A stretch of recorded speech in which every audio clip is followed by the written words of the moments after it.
And we are live. Welcome back to another episode of the Mecca of Banter podcast.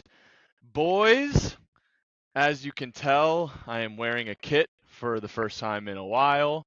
I am in great spirits. I hope all of you guys are.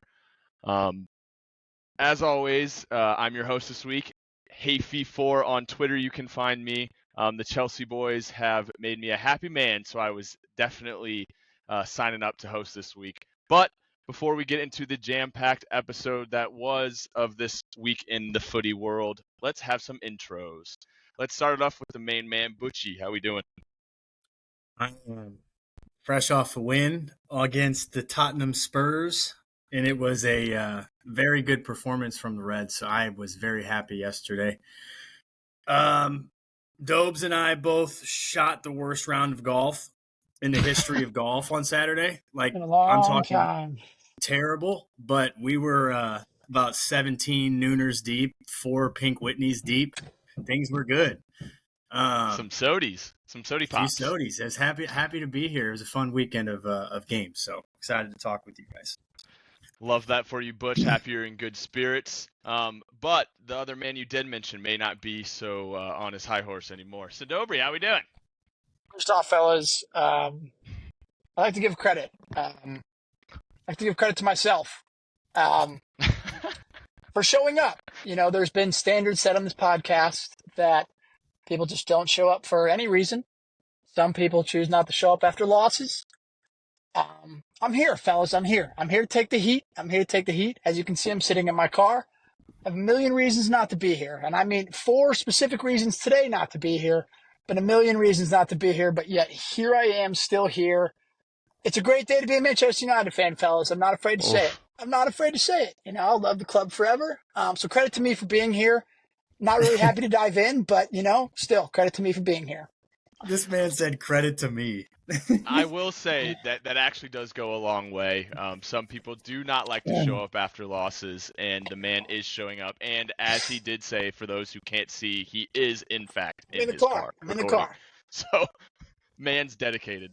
Alrighty, the other person who may not be such in great spirits, Mr. Hoove, how we doing? I'm just here so I don't get fined, frankly. You know, young yay baby, Andy Hoover here checking in. Yep, yeah. You know what? Let's just rip this Band-Aid, lads. I'm, love chatting footy with you guys. It's always the best. Today I don't see it being like that, but it is what it is, and we move. Hoove, hey, as Connor said himself, you showed up, so that's points on my book, and I'm very, very happy to see you here. And last on the table than you too, so I'll take that one. Hey, for now, you never know. We're climbing. Last but certainly not least, Mr. Winkleman, how are we doing? On top of the world. Another 3 points. Another 3 points. Not everybody can get 3 points from Bournemouth, let alone 6 in the same season. Dobes, I'm glad you could show up for that little line. But, oh, hey, brother. No, feeling good, controlling what we can control. But good weekend to be a Gooner. Absolutely. And as I was saying before, we do have a jam-packed episode. We're going to start it off talking about St. Louis City. We have the weekend recap, a little Champions League preview, and then we're ending it off with a fact or a cap. Before we get into this episode, I do want to remind us we are sponsored by Manscaped. So, hey there, beach babes. Are you ready to soak up those summer rays and unveil your ultimate beach bod? Well, you're in luck because our friends over at Manscaped have you covered from head to toe. With the Performance Package 5.0 Ultra, the ultimate all-in-one grooming kit is set to have you looking and feeling your best in the summer sun. Trust Manscaped and unlock the confidence you need to turn heads this season. Join the 10 million men worldwide who trust Manscaped.com for 20% off plus free shipping with promo code MECCA20. Let's make this summer your smoothest one yet. Like I said before, that is MECCA20, 20% off plus free shipping. Boys, how are we feeling about Manscaped? I mean, consistent. It is a consistent product. I do know that. Everything that I've used, elite consistency. Proud of it. Very proud owner. I feel like everyone on the Mecca podcast is not afraid to talk about their Manscaped products. Are they gonna drop me 15 pounds for the summer beach bod too? Does that come with? I don't know if that comes with buying a trimmer, because maybe more like 10. That's what the they could dad do for bods me. need scaping too, brother. Alrighty, well, let's dive into this episode, boys. We're starting off with a snooze fest. I was unable to watch majority of this game. I obviously had it on my phone while I was at dinner. St. Louis City versus Houston Dynamo, a 0-0 draw. Boys, what do we think about that? So, I came back from Kansas City this weekend after yet another weekend of too many sodas, probably. Drinking way too many sodas. So many sodas again. But I came back Saturday and was eager to sit on the couch and do nothing and watch, my home team, the team that I really only have a real connection to via geography. And I watched paint dry for 90 minutes. It was another really boring showing from the lads. Second 0-0 draw in the year. At least it wasn't at home, and really before I kind of go into it, I'm so sick of being like, points better than nothing. Happy to have a point on the road. I'm so tired of that. Like, just the concept of, it being so difficult to play other places and, a point's great on the road. That's very true in Europe, brother. I also think last year that was an acceptable answer. Now we're in ninth and we can't keep having draws. Like, when we were top of the table and we would have a draw every once in a while in a boring game, we were like, okay, that's fine. But like, we're in ninth. We need some points. Like, I completely agree with you. It was, a lot of the same. I thought that there were better moments in this one, more encouraging play, I think, through the 90 that we may have not seen previously in the year. The first couple of games were just absolute duds. The game against Dallas was a dud. It would have turned out the exact same way as the Austin game did 3 weeks ago now, if Klaus scores from the 5-yard line. So the positives: clean sheet for the most part. Backline was admirable defending. I would love if they'd be able to pick a pass out of the back line going forward. That would be. I feel like Josh is the only center back that can do that. That would be a nice change of pace, and I think Nilsson can too. But in the moment, Parker and Hebert are our best aerial defenders. They're our best 1v1 defenders. They've both played pretty well. But you can't really go into it too far in depth without pointing out that Roman Berkey made 10 saves, one of them a worldy 8.6 FOP mob rating, MLS team of the match day. He saves us every single game, time and time again. We would not be anywhere without Roman Berkey. He's levels above a lot of our players. He's levels above every keeper in the league. Yeah. The more that he plays, the more shocked I am that he is, actually here. Like, Dortmund moved on to Gregor Kugel or whatever, and they were, more than happy to make that decision. But he could have gone anywhere, dude. He could have played a lot of different places, and I think he may not be the, super technical player with the ball at his feet, but we don't need that. His distribution is insane. So, man of the match, player of the, last 2 years, probably. The negatives are that we're not really creating much. I thought Klaus had a shocker. Klaus, it's one of those that, like, if he puts in one opportunity, man of the match. I thought he was pretty good, but as soon as he got in front of net, from what I watched was like, we were targeting him a lot, and he wasn't able to hold it a lot of the times. He was playing Carnell said it himself in the post match, but it was a pretty thankless job on Saturday night. He was he was on an island. So I think he made the most of what he could do, and then just He's also a big it's a dude. confidence You know what I mean? thing. I'm expecting him to be able to Yeah, body a for lot sure, more. for sure. It's the Brazilian in him sometimes. Exactly, He and wants to you know, bring it down people on his are foot instead of just like chesting it down. Like I'm like, come on, Klaus, yeah, just use your body. people are annoyed that he's so animated on the field. He throws his arms up when he doesn't want the ball. He yells at teammates. And my point of view is he's a Brazilian striker who's done this before. So we should probably take his advice in the fact that if he wanted that ball in the air, you probably should have given him that ball in the air. If he wanted that through ball earlier, you probably should have given him that through ball earlier. Like no one on our team has the wherewithal and an ability to be that sort of a diva per se, but I'm cool with it. You need those guys. You want guys that are goal hungry. But then for him to, not capitalize on the opportunities he had was disappointing. He's not the same guy that he had last year, I don't think. It keeps coming back to Giacchini, which is so wild to me that I we've agree with not that. replaced him. I've I also liked think he Indy would be underneath. such a good sub. Like that's another thing we're Yeah, missing. I feel like our sub for our strikers, not really a like for like, but like not a drastic difference. it's not, but also, I think the way that Carnell views it, and I'm not mad about this at all, is if we were to capitalize one time, we go up 1-0 and we park the bus with 70 minutes, or, with 30 minutes left or 20 minutes left, then that's when you bring on your Sam. You replace Klaus. You don't need him as much in build up. You just bomb a ball and let him go hunt it down, and then you build your attack behind there, which is what we tried to do the first 4 games of the season. It was absolutely mind-numbing. But situationally, that's perfect. That's what you want to do. So, them coming on and playing together, I don't see it.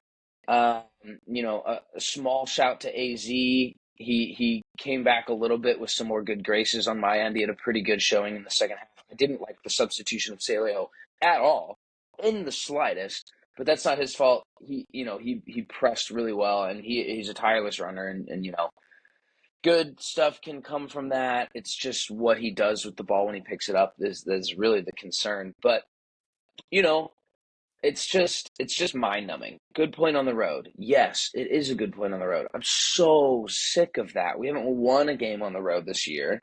We're not looking like a super confident team. There's not been a ton of a positive play to get rallied around.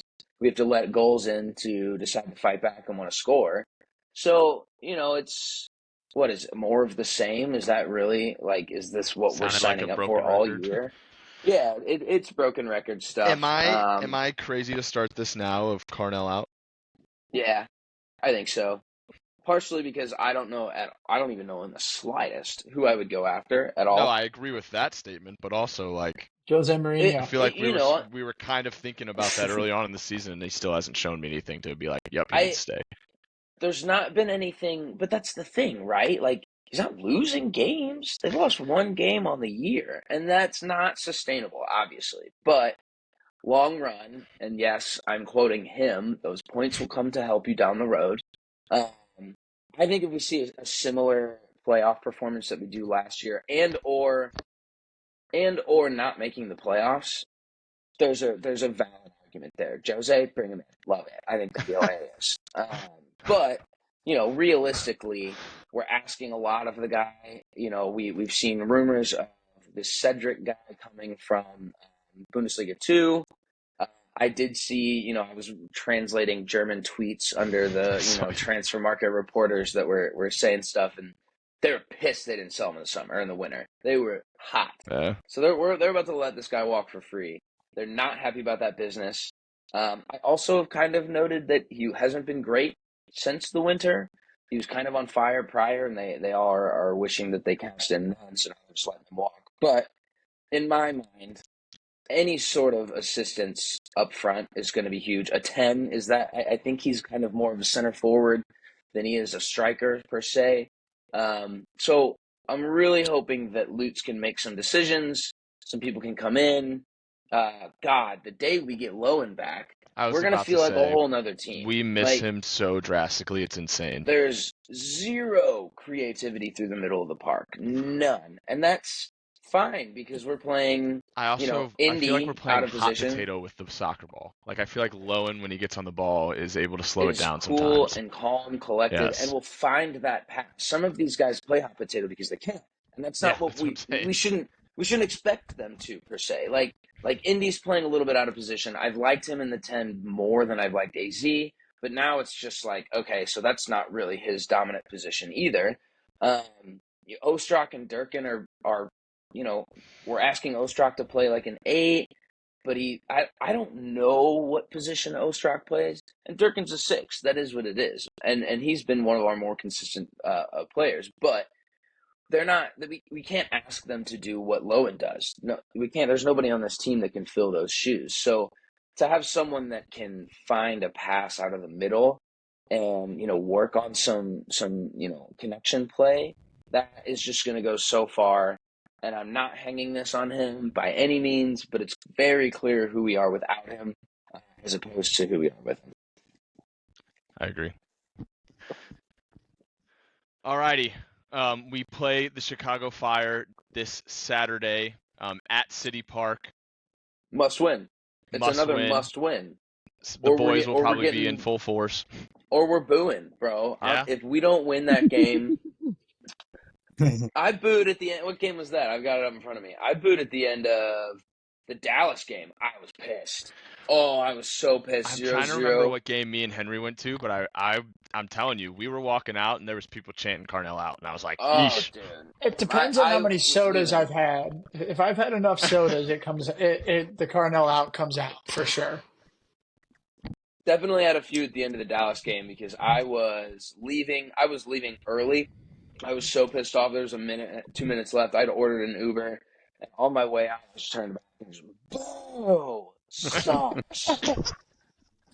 And then I left. So I'm going to have a similar reaction if we don't beat a miserable Chicago side. So I think we're all in agreement there. But like I said before, the Mecca boys will be out there in force, I bet. Alrighty, boys. Moving into the weekend recap. Premier League this weekend was very spicy, and obviously the first one I want to talk about. Chelsea versus Spurs. 2-0 victory for the Blues.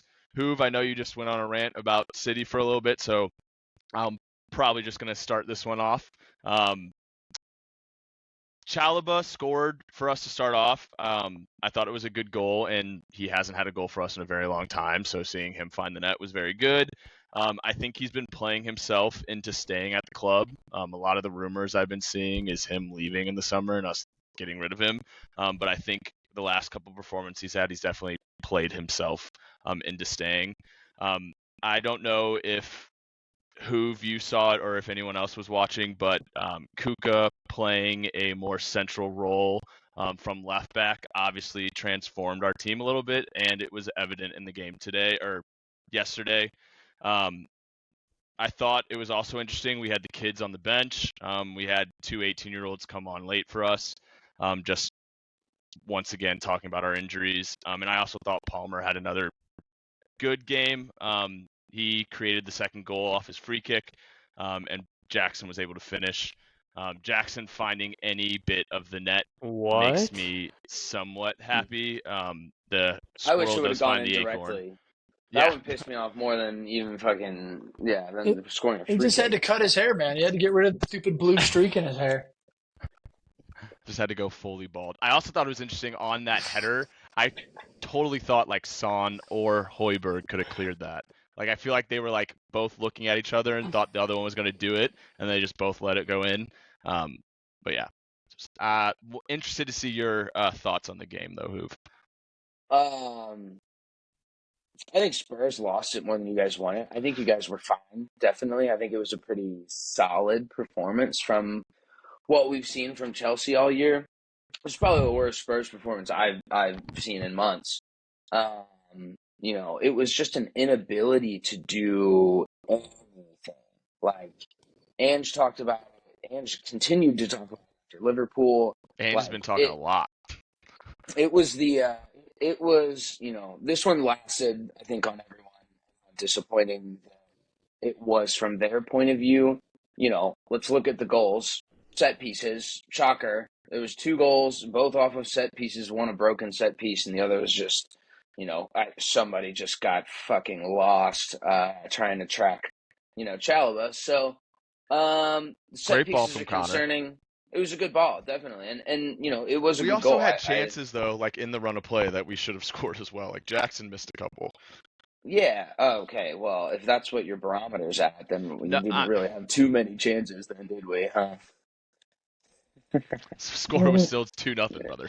Yeah, and congrats on that. That's it's your guys' trophy this year, I guess. So, Not at all. Spurs were 1-11-5 in their last appearances at Stamford Bridge. So it's not like going into this game, you could have told me that you guys were fielding your U21 team, and I'd have been like, still not confident, still not feeling great about it. We've had better luck at fucking Anfield than we have, in Stamford Bridge. So It's a fortress. I was pissed. I was not happy. It was definitely more so what I felt of a Spurs loss than a Chelsea win, but that's football. That just is what it is. Sometimes you show up to play, sometimes you don't, and the other team played better. That I don't feel that was the case on the reverse fixture.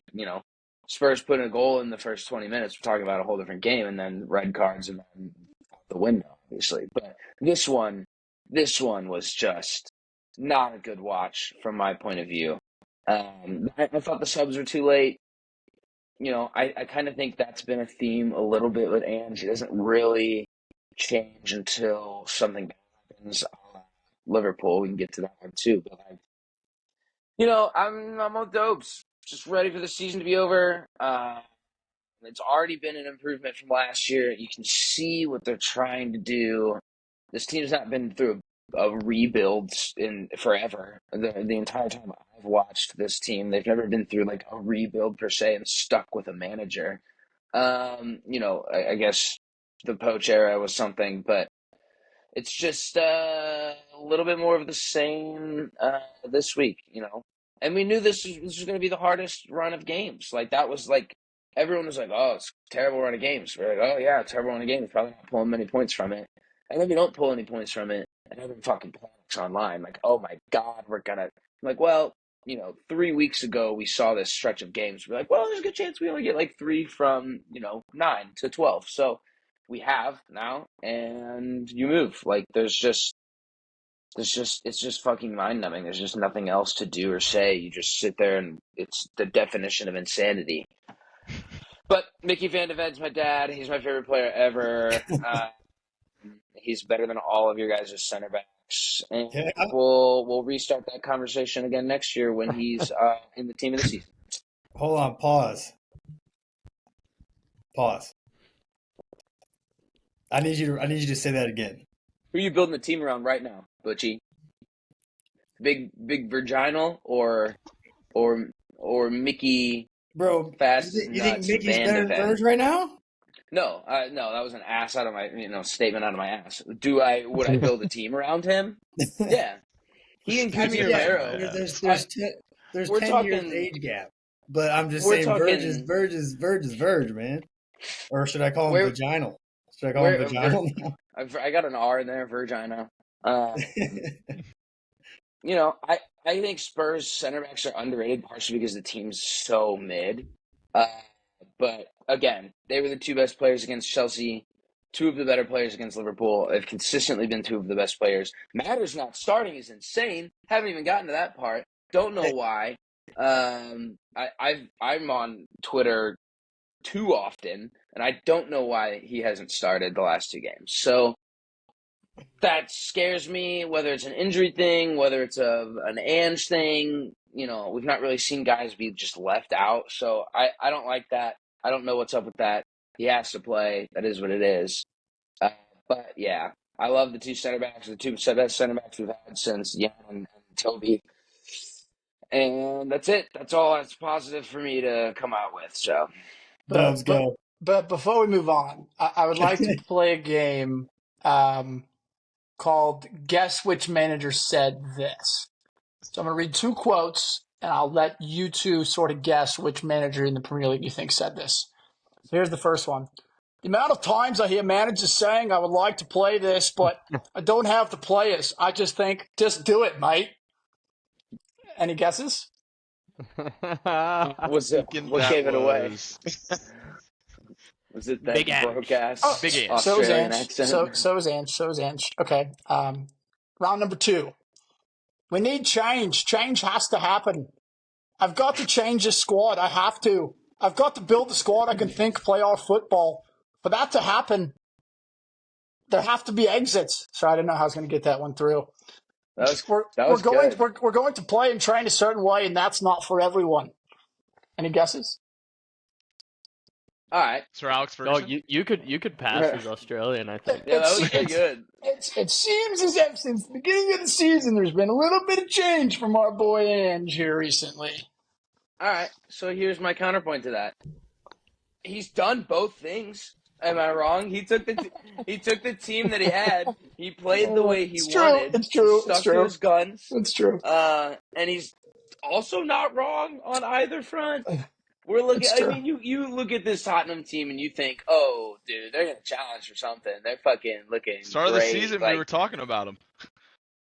I mean, we didn't even know who Ange was when we hired him, brother. There was no conversation of titles, bro. I think I guessed for them to be like 7. We were very close. We were refraining from using the word title, but that was definitely a thought that definitely It crossed was your mind. 100%. October champions, I'll take it. October champions, I'll take it. To be fair, that's why I was about to say, if you would have told me at the start of the season that Poach was going to get 6 points against Spurs, I wouldn't have believed you. No, and I don't think that's I wouldn't have believed you either. I think that's totally an understandable statement and is wild from my point of view, considering how the season's gone for both of our clubs. But Agreed. who's going to deny that this is it? Like, it's just I've never had a team. There's not one time in my Spurs career where I was just like, yeah, this one's going to challenge. Like, this is the one. Like, even when they did challenge in like 2016 and 2017, nobody saw that coming. Bro, there was a really good core of players, and they just all kept getting better at the exact same time. That's not. I agree, but this year. You also, there was a point this year where we all were agreeing that Spurs were playing electric football, and you guys were playing really well, and you even said, you're like, this is one of my favorite types of Spurs I've watched in a while. So, like, I'm not saying you were saying they were title contenders, but, like, we had high hopes for the Spurs team early on. For sure. After October, September, why would I have not said that? It was. There were so many people on this podcast that weren't me that said, word for word, Spurs are must-see football. Yes. So that would be calling us all ignorant fools that have no ball knowledge. But it just doesn't, there's no consistency. Obviously, there's going to be issues. Our schedule's been miserable. Small injuries have come in. There's never been a cohesive unit that made it through the year. I mean, Jesus Christ, January we were playing fucking Emerson Royale and Ben Davies at center back. So, like, it goes Royale's ups and downs. I'd kill for that. I'd kill for that, man. I would kill for that. So, yes, I am excited about the future. There's no such thing as Ange at this point. Give him some funds. Let him do what he can do. And there is deadwood. There's a lot of deadwood. There's deadwood in every club. I just feel that we probably have more now than we had previously. And there's guys that don't fit in the way that he's going to play. Hoiberg doesn't play in the style that Ange can play. He would be great at any mid-table team in the Premier League. But when we're relying on him to come in and shore up the midfield, we're having issues. That's where the problem is. So Emerson Royale should never play again for my club, except for against Man City. He will be out at left back, no problem. Other than that, see you, bye, and we move. Yes, we do move. And the next fixture that we're going to talk about is Arsenal 3, Bournemouth 0. This comes after Kai Havertz's swimming practice. Winks. Boo. Thoughts? David Raya, Golden Glove winner, lock. Best keeper in the Prem. Thanks for the thumbs up there, Nikki. Fuck, that's simple. Glad you agree. Best? Oh, the rain now too. Chelsea Blues. That was last week. But yeah, I mean, like I said in the intro, Bournemouth's a tough team to take all 3 points from. We came out fucking hot. Couldn't put one away in like the opening 15, but I think their defenders made like 5 or 6 blocks in and around the 6-yard box. Saka bagged his 20th of the season. Starboy. You're just gonna skip over the dive for the pen. I mean, he made contact. It's every striker on both of our teams would have done the same exact thing. You're on crack. You're on crack. What are you talking about? Nico Jackson isn't even getting into that position. So what are we? Exactly. What are we... Okay, of ours who are getting in that position, And you can say whether you can you can say whether or not it was a pen. That's objective, but do you think it was a pen? No. Okay, thank you. That's all I wanted to hear. Thank you. I appreciate the honesty. But I appreciate that. The dive itself, that is as tactical of a dive as any of our strikers have made or will make, because all of them, assuming they get in that position, will make the same exact dive.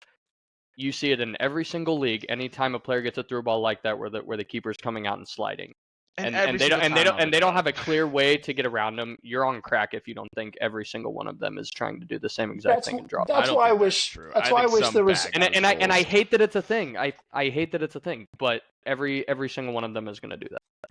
That's why I wish there was ex-pros that were like in the VAR booth, like guys who have played the game 100%. that like, can like recognize that in that moment is what he's doing. Because once it's called on the field, the guys in the booth are never in a million years overturning that, because there is clear contact 100%. and there is a foul. Yeah, I agree. But I guess aside from that, to be more specific to our guys, I don't know if you guys saw Gabriel's left-footed worldie that got called offsides.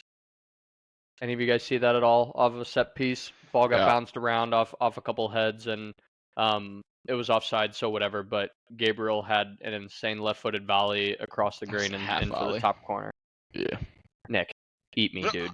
That wasn't a dig. That was me just agreeing with what he did. It was sick to see a center back hit that. Got called off, obviously. Whatever. Not everyone's center back worldies can stand these days. That's true, it's man. Just Mickey's. I know. Your daddy. My dad. Trevor Chalobah, baby. Yep. Screamer, miss me. It was almost from outside the box. Yeah, it's a freaking ball.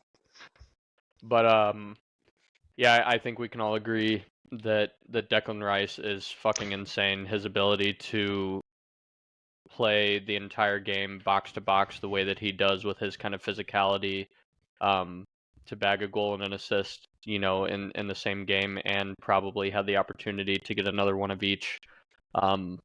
I think undoubtedly makes him one of the best midfielders in the Prem this season and right now. But I think that what makes this team special to me is when we're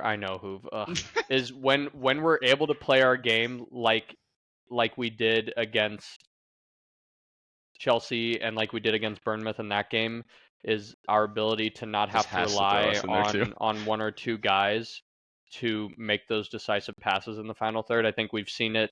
We've seen it throughout the season, particularly last season and the beginning of this season, where we were getting down to the final third, but we're having trouble making those final passes. But this two of the 3 games in the last week and a half, 2 weeks, we saw like 3, 4, 5, 6 different guys, including our goalie, sending balls through in ways that we were only previously getting from just Odegaard. So, excuse me, that was beer burps. Jesus. Odegaard missed a sitter though. Yeah, and Saka did too. That's what I mean. Rice could have had 2 assists. The second assist could have came from him. But seeing 4, 5, 6 guys play through balls through in and around their block was exciting to see. I think we dominated though, and it wasn't even close. I think it could have been way worse than 3-0. And against a team that's been in great form the last couple of weeks, it's good to see us, like I said earlier, controlling what we can control. They also had a couple chances though. Like a penalty did. miss, Raya or not a penalty played kiss, great, the though. ball called back, they hit the Mhm. post. That goal decision. It should have been a goal. Like, it should have been 1-1 at Brother. one point. I woke up. I didn't watch this game, obviously, but I woke up in an Neither did absolute JP. fucking tizzy, dude. I was one of the first videos I saw on Twitter, and I was hot. Because where was that against Vicario any of the season this year prior? Fucking Ben White's out here unstrapping gloves, but one little brush. I'm in full agreement with you, Hoove. Insane. Arsenal got 2 calls early in that game. Consistency. No such thing. But you said it in your game, about the definition of insanity. I think that my definition of insanity is being 1 point ahead of City, only having lost 1 game in 2024, and them having a game in hand, knowing that they're probably not going to lose another game this season, and that we have to win out the rest of the year and hope they drop points at some Hold point. the bottle. How the fuck is that a bottle when you've lost 1 game Because this the year? season isn't just 2024. You're so right. But if anything, you should be talking to Bucci Main about that, not about us this year. What do you mean? You're both not going to win Whoa, the whoa, title, so whoa, it's both whoa, bottles. whoa. Sorry, I didn't mean to throw shade there, Butch. I'm just saying, I'm defending my club. You cannot call it a bottle when we have lost 1 Prem game in 2024. Make that face. You explain to me how that's a bottle. What do you mean? When we've all been talking like every episode this year that you we finished knew second last year with a bottle, and then you signed Declan Rice, and then you are at the top of the league at some point, and you lose, knowing you have to win. That's a bottle. So what word would you use to describe spending $1 billion and finishing A rebuild. Good God, that's no. What are you laughing about? We went from 12th to we're now in 7th. Like, that's a rebuild. Hang it from the rafters, brother. I can hang something from the rafters in the last 20 years. You can't. You're bottling. If you're spending $1 billion, though, it shouldn't. I love that we keep on going to this number. You guys are spending just as because much that's money. because that's a big deal. No, we're not spending $1 billion, but if you're over spending 3 that, years, if you're combining like 4 transfer windows. If you're spending that kind of money, though, the rise to winning a trophy should be a lot quicker. You shouldn't be going from 12th to 7th. I think we will still win a title before you. I forgot we have that bet going still. 100% we still have that bet going. I love that.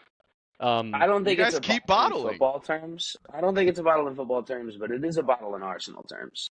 100%. It's in their like culture. Anytime we don't win is like that for everybody else. It's been every year for 20 years. Yeah, sure. But excuse me Who again. knows, lads? Maybe they lose at Norwich. Maybe. God, is Josh Sargent playing? Oh, that fucking video killed me. We need him. We need him. But no, I think on the outside of the title race perspective, 26th Premier League win this season, tying our club's record, which is really cool too. I think we're doing everything we can to win this title race this year, in particular. So we'll see what happens. But I don't know where Dobes went, but we get the United boys on Sunday, so that'll be a fun one. That will be a fun one indeed. Moving on over. Yeah, hitting the over on that one. Moving on to the team that is not probably going to bottle. We don't have to go much into it, but City did beat Wolves 5-1. They are playing some good football right now. The next game on the docket was Chelsea-West Ham, 5-0 Chelsea. And unlike what Hoover said early on about the first game, this was, I think, one of our best performances that we've had this year. I know I also mentioned it in the Spurs game as well, but Cucurella playing that similarly to how Arsenal or Arteta made it a thing in the Premier League with the left back kind of playing more of a central midfielder role when in possession. Don't give him that credit. It was Pep. True, definitely. You're definitely true. Wings. But yeah, I mean, Zinny was doing that. Zinny is definitely before he like came here. Arsenal. Yeah, you get what I'm saying. Regardless, Kuka was in. No, I appreciate it.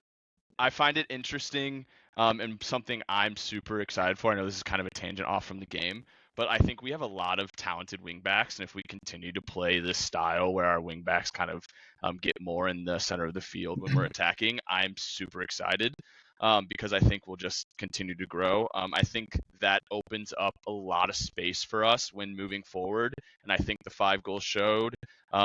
Cole Palmer bagging another. I think he's unbelievable and continues to impress me. Nico Jackson finding 2 goals. Like I said before, if he continues to find the back of the net, I'll be happy because I think it's a shock every time he does. The other person that I actually wanted to bring up that he's kind of getting a lot of stick right now, and I kind of want to defend him a little bit, is Mudryk. A lot of people are saying he hasn't been having the best performances, which I'm not going to sit here and say he's been playing great.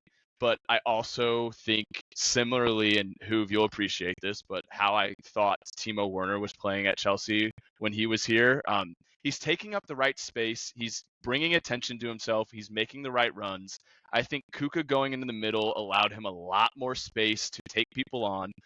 The downfall with him is he's very fast, and when he's trying to drive into the box, he doesn't have a lot of room to use that speed. So like the closer he can get to half when receiving a ball, and ability to push it past defenders and use that speed, I think will be of benefit to him. So I'm still super high on Mudryk. I know a lot of the Chelsea fans are not so thrilled with him right now. And the other person, Madwicki, I think he's finding absolute incredible form right now. I think he is going to be a baller. He's super young, and I just think more experience on that right side will just be a benefit to us. I don't know if you guys watched many of this game, but I was definitely very happy after this one. It started off my Sunday incredibly. And little other random shout out on Sunday, Lando Norris won his first F1 race, and that made me super happy too. So Chelsea and Lando is definitely a big win. But I don't know if you guys had any thoughts on it at all. I'll take the silence as a no. I mean, I didn't watch it, but looking at the scoreline and how many shots on goal you guys had and all that, I'm a little envious that we couldn't undress West Ham like you guys did. Yeah, but I'm telling you, I think it's the Kuka playing that false that really opened us up, and I think it's I don't want to give you guys credit, but I think Arsenal thrashing us kind of put a little fire in a lot of the players' ass, because I think of going into that game and even that game itself, none of them have really felt what it's like to play as a Chelsea player yet, and I think they got a lot of shit after that performance against Arsenal, and I think they finally have a realization of what it means to be a Chelsea player. So I definitely think the last 2 performances after that have been super awesome, and I think Poach has kind of unlocked something with the Kuka. I'm not saying it was him masterminding anything, but definitely him switching it up and finding form is credit to him. David Moyes is out for the season, right? Yeah, I think so. He's got to go, right? Was that the nail in the coffin, or no? I think it's announced. Oh, it was. I have no idea if it was announced. It was funny. I think who was I talking to? It was Joey Beeg, and he was like, "I'm pretty sure he's gonna get fired after that one." He's out. Oh wow, yeah. So sacked after that performance. So I will also say I know Dobes isn't here to defend himself, and we would probably talk it after the United boys. But being ahead of United in the table is a fantastic feeling. Alrighty, moving on from the Chelsea Blues, the other game of the weekend, Liverpool versus Spurs. We had a 4-2 win for Liverpool. Bucci Main, what are your thoughts? Well, earlier Wink said that Arsenal came out hot. Brother, we came out hotter than Alexandra Daddario in the movie Baywatch in a bikini. Okay? We came out flying. And Noodlehead came out flying. We came out, but it made me so angry, dude, because Salah was on the pitch and Klopp got it wrong. No, it made me angry because I'm sitting there going, where was this against 2 teams we should have beaten? Like, Everton and West Ham are very beatable teams, and we got outplayed in both games, almost, to a sense. We didn't deserve to win those games, but where was this Spurs performance for the last 3 games? Consistent. That's what made me angry. Because obviously the title's gone, man. Like, Arsenal and City have 2 games left. They're not going to both lose twice. So it makes me angry, but I was very pleased with the performance in general. I also think Hoove's right. Like, Spurs did not look like Spurs as well. So, if they played better, it would have been a closer game, I think. But Richie came on and kind of had a nice little impact. Yeah, Richarlison looked good. Richarlison looked okay. I mean, his finish was very nice. Very nice finish. Clean finish. But for me, I'm just I'm very happy with the 3 points. Champions League is obviously already locked, so there's nothing really left to play for except for Jurgen Klopp's farewell. So, don't you guys have one more home game? Yeah, we got one. I think we finish at home on the week 38. We finish at home, so we're away next week, and then we're back at home. I think we're at Villa, so we have a tough game against Villa. But I was very happy I thought Gakpo played well. I'm starting to like what I'm seeing from Gakpo the last few weeks. I wasn't big on him at all year, but he's starting to play a little bit better. Do you like him more than Nunez? No, I love Darwin. I'm still big on Darwin. I mean, Barcelona just came out and said they're trying to bid for Darwin. So if Barcelona is trying to get Darwin, he's not as terrible as people think. So can they afford him? So they're not in exactly the best spot right now. They're not in a buying. They're trying market. to buy cheap strikers right now. I mean, they can't really afford him, but the fact that they even want to go after him is 50 mil? Compliment to him. But I was very happy with the performance. Obviously, after Spurs scored the second goal, I did start to sweat a little bit. After what I saw Coventry do a few weeks ago, I was very nervous that they were going to pull Coventry. But taking the 3 points and moving on. Harvey Elliott was great. Dobes is probably like cringing hearing that, but Harvey Elliott was really good. And if he can't believe Brian Flannery compared him to Phil Foden.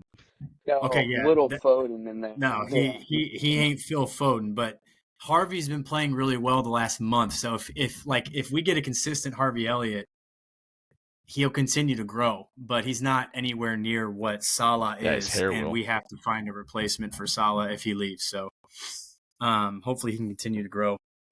But overall, I'm happy, man. I'm happy with the win. What were and I've got my own thoughts, and I'll get into them. What were your thoughts about the Konate high boot towards Brennan Johnson back post at the end? Because it's been a lot of discourse on Spurs Twitter.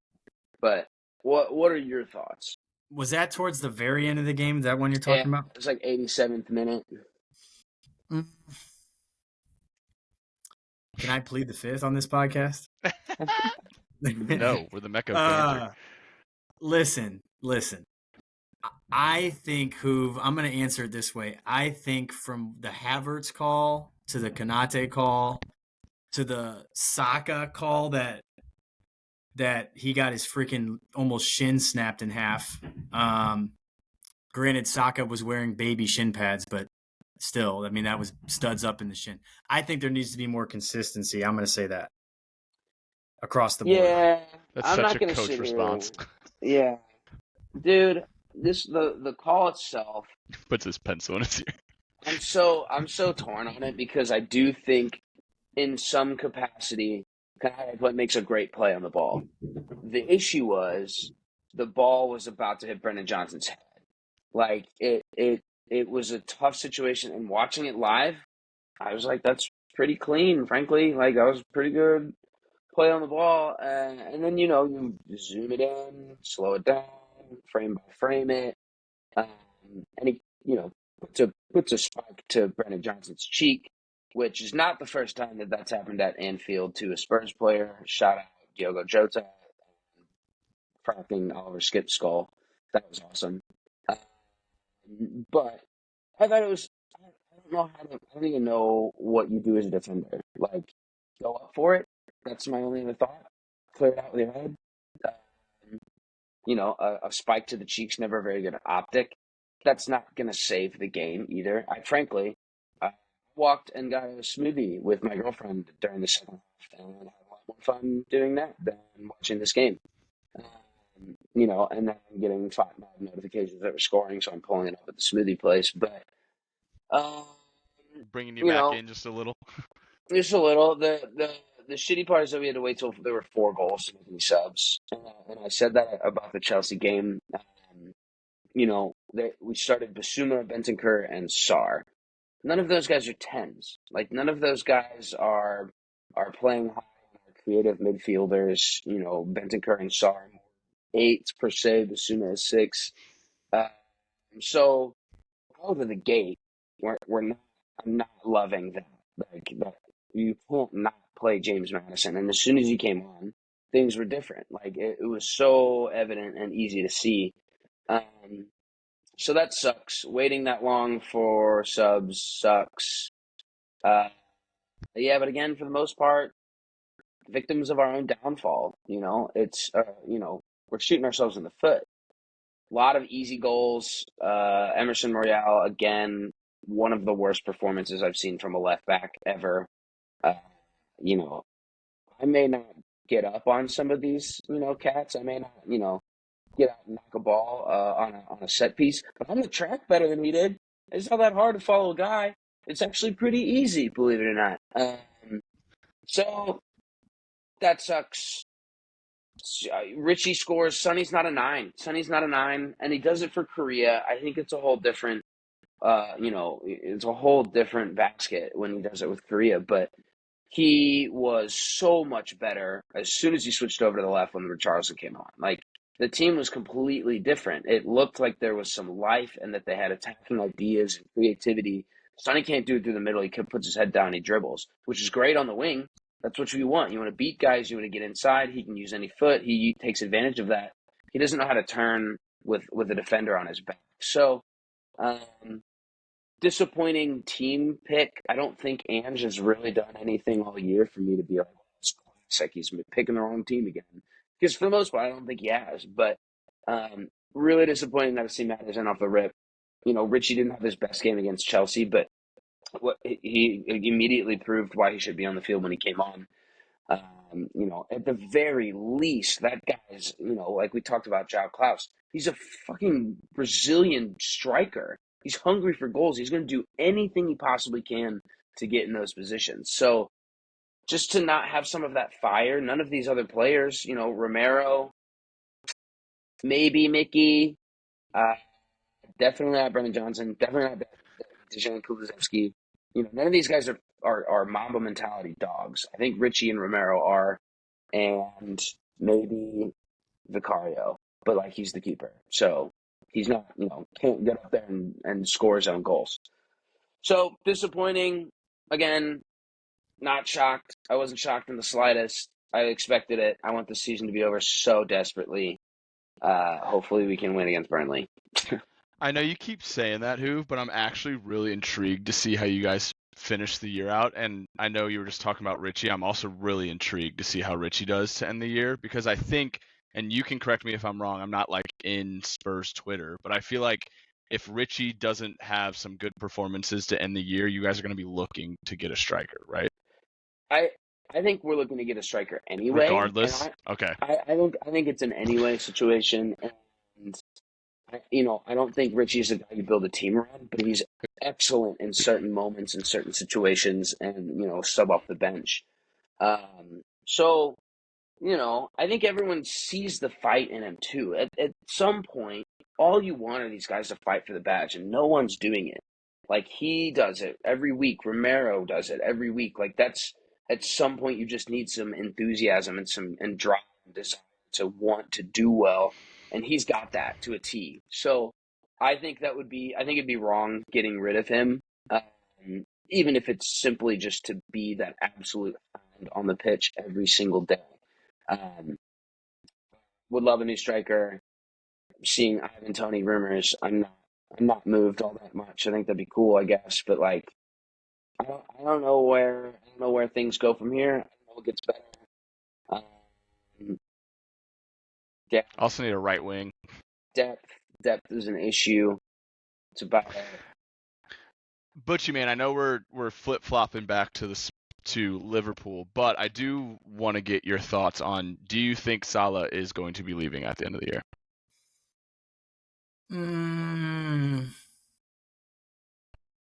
Yes.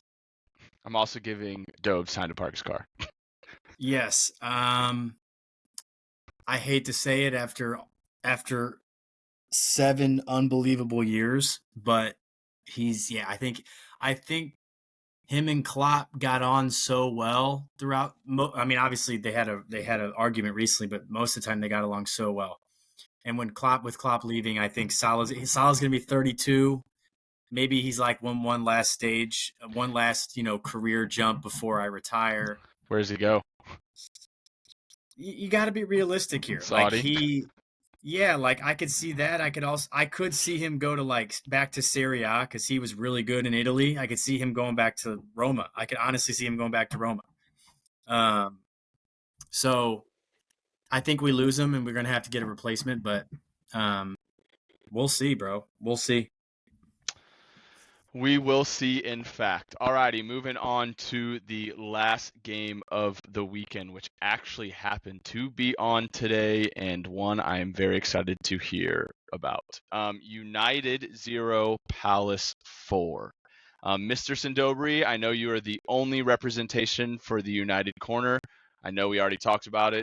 Respect you for that. But the floor is yours. See, fellas, I'm a terrible gambler. I'm a horrible sports gambler. A horrible sports gambler. I called this one dead on today. From 5 days ago when I heard that Maguire was out, I said that this was going to happen today. And sure enough, it did. Sure enough, it did. And I'm not even to the point where I'm going to blame the 11. I'm to blame the injuries. I've kind of done that song and dance, I think, probably way too many times in this podcast thus far this year. Truthfully, I think I'm more so where like I don't even know where to go from here. Like I feel like there's a lot of sort of United fans to where, obviously, rightfully so, there's a ton of people that want to blame Ten Hag for this. There's people like me that think he deserves more time.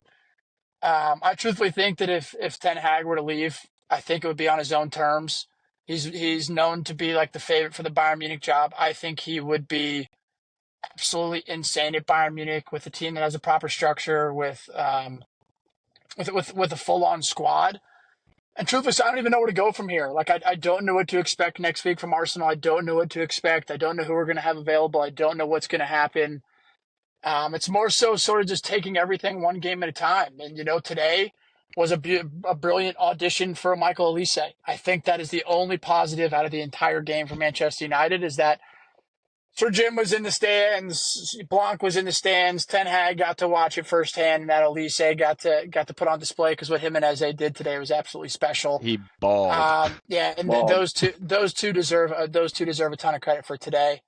But honestly, fellas, it's like I don't really know. Like I want to continue to back Ten Hag, just because I do think that with 32 different center back pairings, Casemiro and Johnny Evans failed the fitness test this morning. Like he failed the fitness test this morning, and Ten Hag asked him to play because if it wasn't going to be him, our two center backs were going to be Amrabat and Casemiro. If Johnny Evans didn't step up and play. I think the most disappointing part about all of it, it's very similar to sort of what Hoove said. Like when Bruno's not on the field, it's so very obvious to see which guys care and which guys don't. Because Bruno always has it, and I'm extremely disappointed, not just in Casemiro, his play. When you buy a guy like him, you're thinking you're buying a 4-time Champions League winner. You think you're buying the accolades. You think you're not only buying that, but you're buying the mentality.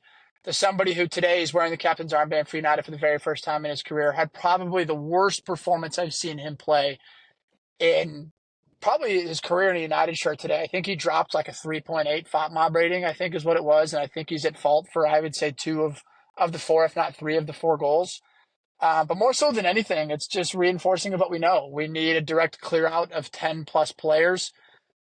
And I don't know if there's a better option out there than Ten Hag right now, but I also can't sit here and continue to sit here and say that I disagree with the fans that want him out, because I do think that you can't be losing 4-0 to Crystal Palace, regardless of who the manager is, regardless of who's available.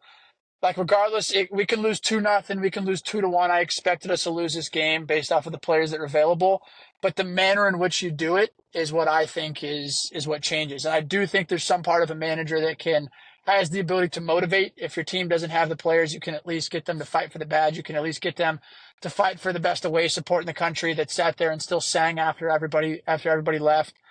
And the players just simply don't have it. So there's not a whole much more else to say than that. It's like we get ready to go to Arsenal this weekend, and I texted Griff this today. If Arteta can't find a way at this point with the league on the line to beat that Man United team, then I think Arsenal got their own problems in themselves, because, fellas, we are bad. We are bad. And if Crystal Palace can look like Barcelona against us, I don't even want to know what's going to happen this upcoming weekend. So if Arsenal lose, there's no excuses coming up this weekend, fellas. No excuses. Damn, I'm Dubs. hammering the over. Hammering the over. I'm Damn, realistic. Hate to see you like this. I know. Just hate to see this man like this. I'm realistic, and I also think that there's a ton of positives that we can build on if we can keep the right core of Garnacho, of Højlund, of Dalot, of Kobe Mainoo, of Bruno Fernandes, of Ahmad. There is a core group of players that you can build around that is here. And if you can go in and directly get a proper 6 to play with Kobe Mainoo, if you can go get 2 ball-playing center backs, we're not that far away. We saw us last year, for a span of time, have the most wins of any team in Europe. That includes a treble-winning Man City. That includes a Barcelona who won the league and went deep. It's we've seen Ten Hag do it.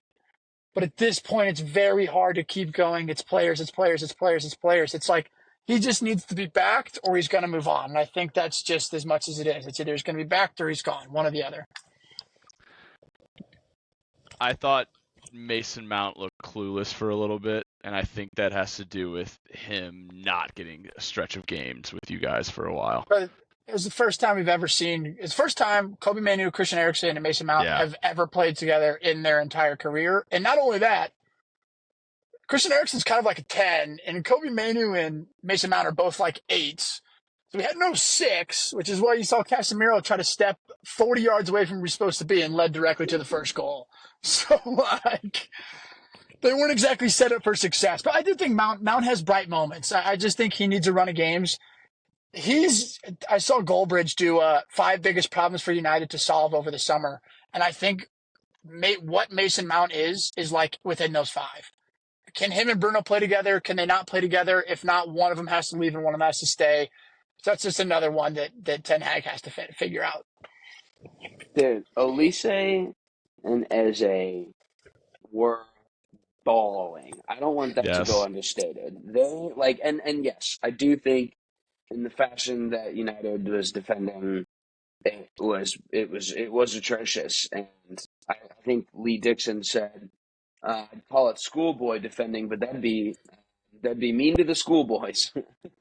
It was really, really poor on the United front. But what those guys were doing together was actually ridiculous. Their link-up play between themselves, not even with the rest of the team. They're flicking 1-2. Eze should have had another from the silkiest little spinning back heel. The back heel from Olise. Yeah. That was disgusting. And their confidence level is through the roof. They're on a great stretch of games. They've won 3 straight, maybe 4 straight under their new manager, and they're loving it right now. I think someone needs to do a double pickup of both of those guys. Bring the chemistry with you, and keep them balling, because they were like brothers out there. They were so in sync, just absolutely cutting defenders apart. They were a lot of fun to watch. I think, sometimes it's all doom and gloom on the side that we support, but they looked like they were having a lot of fun. Yeah, they balled out. I think Dose had a great shout out when he said they that all the United board got to watch him firsthand, which was probably honestly a really good thing for them. Bro, he's a United fan. Like, he grew up a United fan. And the one thing I love about him, and it was on display today, when he has to, he can beat you with his feet. He can beat you one-on-one, but he's very much a pass-first winger, to where if he has an option, he's going to look to combine. He's going to look to put other players in. But then when he has to make you look stupid, he can do it. You saw him do that to Casemiro on the first goal. It's like, in a 1v1, he can beat you. But he's also very much a pass-first player that, like, he loves to play with his teammates, which is, I think, something we can all agree United missed drastically this year. So, Alrighty, boys, that wraps it up for our weekend recap. As Dobes was mentioning before, they have Arsenal next week. Couple other hot fixtures as the title race continues to heat up. But we're going to move on to the Champions League. We have some spicy games this week. The second legs for the semifinals of the Champions League. The first one that we have tomorrow on Tuesday is PSG versus Dortmund. Right now, Dortmund is up on aggregate 1-0. Boys, before this game gets going, what are our thoughts? Who do we think is going to advance? Do we think Dortmund can hang on and last this one? Bro, up the yellow wall. I'm with it. Yeah. Up the yellow wall. With it. I'm with it as well. Brandt, or what's the guy's name? Yeah, Julian Brandt. Julian Brandt has been balling. He's a G. I remember when he was okay on Dortmund, and now I feel like he's the guy who's pulling the strings sometimes. We've talked about him before, and if he could do what he did and what we've seen from him at a consistent clip, we're talking about an unbelievable midfielder. His talent and the way that he can play with that team is stupid impressive. Sometimes he doesn't do it though. Sometimes he just ghosts. They're going to need him heavy. The support that Dortmund has at home just deserves to be in the Champions League every year. It's so much fun to watch. Their fans are absolutely psychotic. The yellow wall was mesmerizing when they opened up the pregame and stuff.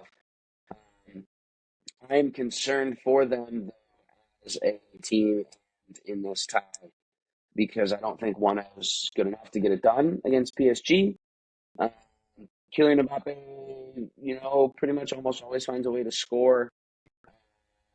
And at home, the place is going to be, mental as well. So I don't think they do it. If I were to gamble on this, I'm thinking PSG goes through. I don't want that to happen. I'm all in on Dortmund. I love their story. I'm over Mbappe. He can go to Madrid and move on with his career. But I don't want PSG. PSG doesn't deserve it. Paris doesn't deserve it. Those guys suck. Here, if I can throw rocks at Messi's house, miss me with that. But Dobes, do you want to give the other guy the shout? who played well in that game? Oh yeah, I mean, yeah. Hey, as much as he can keep raising his price tag, that's all I need, man. People think that at Man United, that we didn't realize that Sancho has potential as a player. Like, he does. Like, we've all known he has ability. He's not at United because he showed up too late to training more than 5+ times. So it's never been an ability thing with Sancho, ever. Like, we've always known he has that in him. And he does feel a little bit better when he's at Dortmund. He's at home. He's comfortable there. He's been there. But it's because he's because he showed up late to training. He got in fights with managers. Truthfully, I'm happy for Jadon. I wish that he worked out. I wish that he worked out at United more than anything. But at the same time, dude, we're about to get $35 million for you now. It's looking like closer to 50, which sounds like a beautiful thing to me. So I'm happy to him. I hope he does the same thing again. Maybe scores a couple in the final. We can raise it to 70. That sounds good to me. Love that. What'd you guys buy him for? $1 billion. Might as well. I truthfully don't know. I think it was somewhere around 80, if not more. I USD. Can check that. Yeah, I think it was was it 95? $2 billion for Winks. Who spent $2 billion? Chelsea didn't buy him, United euros. No, I'm just using Winks' scale. We're gonna lose a ton. We're gonna lose a ton of money on him. JP and said the correct amount, brother. You guys have kind of lost a ton of money on a lot of guys. I mean, welcome to the Glazers, man. Who finally opens the books and like, oh shit. Alrighty, but to be fair, similar to Hoove, I think Dortmund's going to need a performance out of them to hold on to this tie, because I agree. In France, playing PSG, Kylian Mbappe can always score 2 or 3. The other fixture, which is going to be on Thursday, is Real Madrid versus Bayern Munich. That is a 2-2 tie on aggregate right now. This one will be at the Bernabeu. Boys, another spicy one. What are our thoughts? Give me Real. I think if Bayern would have gone 2-2 at the Bernabeu and been going back home, I think they go through, because I think it's at the Bernabeu. I think it's Real. But Bayern looks great. Bayern looks great in the first leg. I don't want Dortmund Bayern in the final. I'd rather see like Dortmund Real Madrid. I think this is the final. I truthfully do. I agree with that 100%. Yeah, I think that if anybody can do it, we've said this the last 4 weeks on this. If anybody can do it, it's Tuchel, man. I did not expect it to be 2-2 in the first leg, and they had a perfect game plan against Real to where they frustrated them. I just think Real has more of those players that have the moments in them, between Jude, between Vidi, between Rodrigo, between you name it, Madrid, Cruz. You can just go down the list of players, and it's I think that's kind of what it's going to come down to. And I also Kim and Jay at the Bernabeu. Kim and Jay pooped his pants twice. Pooped his pants. And that was the only reason that Madrid scored. I think, I'm not going to say Bayern's going to go through, because Madrid, everything that you just said, Dubs. But we continue to double back and be like, if their players do what Tommy Tukes is asking them to do, De Ligt comes in and Eric Dyer lockdown, who would have fucking thought? If they perform the plan that Tuchel has, I think they do it. And it's going to take a Harry Kane goal or two. They're going to have to create. They're not going to shut Real Madrid. That's just slim to none possibility in my world. But I could see this going to pens easily. I can see it being 2-2 again in a similar fashion, the way that it plays out. So it's going to be stupid dumb tight, in my opinion. But I'm going to go Madrid because that's a cop out and they're really fun to watch. So better than Tommy Tuch's terrace ball. Of the 4, who do you guys want to win? If you could pick, who would you pick to win? Dortmund. I want Dortmund to win. They're not gonna. But I want Dortmund to win as well, but I think Real is going to win. So too. I can't believe who didn't say it. I kind of want to see Kane win, man. Don't get me wrong, man. I think Eric truthfully, Dyer and Harry Kane go to Bayern Munich. I know, title. but Butchie and I were talking the other day about with Tommy Tukes. We're having a discussion about who's the best player in the world, because I don't think that there's a lockdown number 1 player right now, and I truthfully think that Harry Kane is about as good as it gets for the best player in the world right now. And if he wins the Champions League, he's getting a Ballon d'Or. That's just happening. Yeah, that's kind of why I'd like to see him do that. I agree with you 100%, and I think literally the same goes with Real and Jude. If Real wins the Champions League, I think Jude wins it, and if PSG Bayern wins and Kylian. I think if PSG wins it, I think we're still talking about Kylian Mbappe as one of those guys. Because he's going to play a part too. Yeah, I was going to say. He's going to play a part. Yeah, if they're winning the Champions League, he's bagging 5 goals in the next 2 games. The memes that I've seen from Spurs fans of oh my God, Harry Kane could win a Champions League trophy. Yay, we're so excited for him. And then it's but wait, so does Eric. That. It's, flip a coin, because that one's gonna hurt regardless. That'll be a good one to see. But either way, Champions League is coming down to close to the final, so it's getting very spicy. I'm super pumped for these games during this week. That will end it for our Champions League preview. And we're going to end it with a nice little fact or cap, fellas. Bucci Main, I He's not thought we were going to prepared. do a fact or cap. I think he said we're gonna nix it this time. I will do a fact or cap.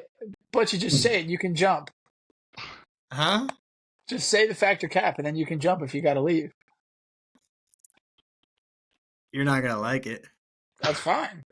I didn't like being here at all today in the first place, dude. That's true. You were in my office the first half of the episode. All right. Here's okay. Dobes, plug your ears. Just say it, dude. All right. Say it with your chest. Say it with your chest. Yeah, say it with your fucking chest over here, man. Stand on some business. All right.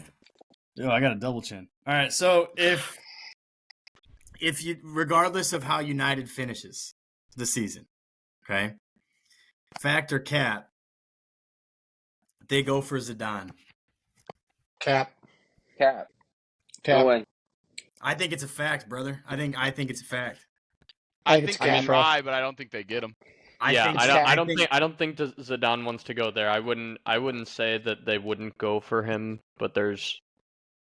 Hear me out. I can't see him wanting to go there. In some sense, try to Hear me go out. for Zidane. Fellas, I'm going to tell you right now that United already has what's going to happen decided.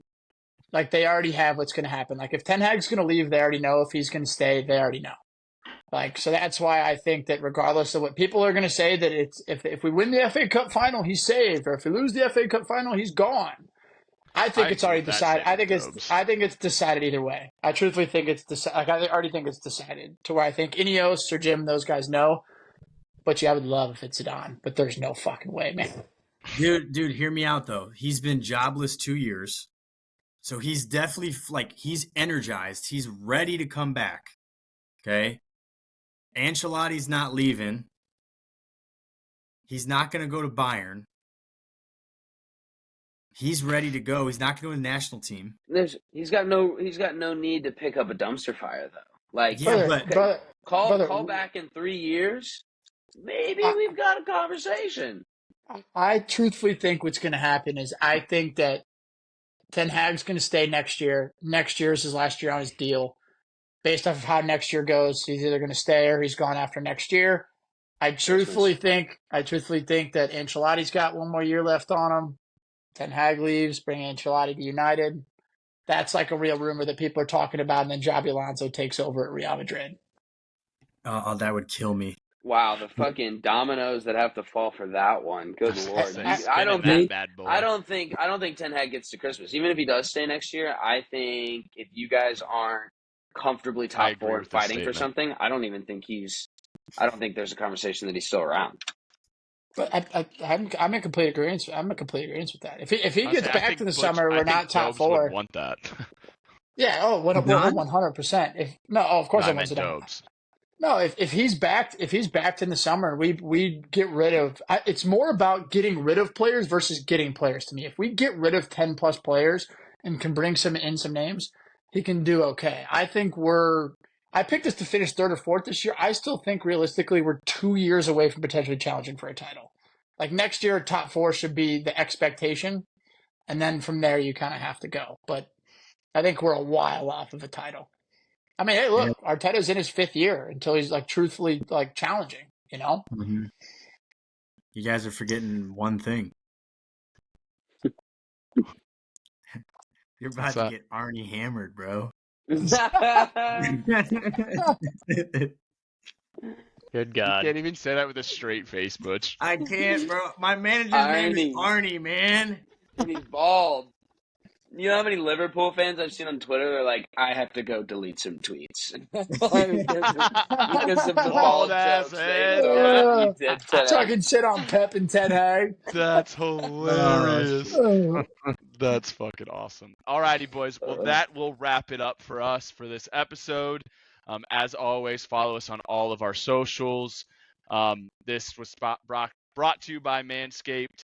Use the code MECCA20 for any time for free shipping and 20% off. But cheers, boys. Cheers.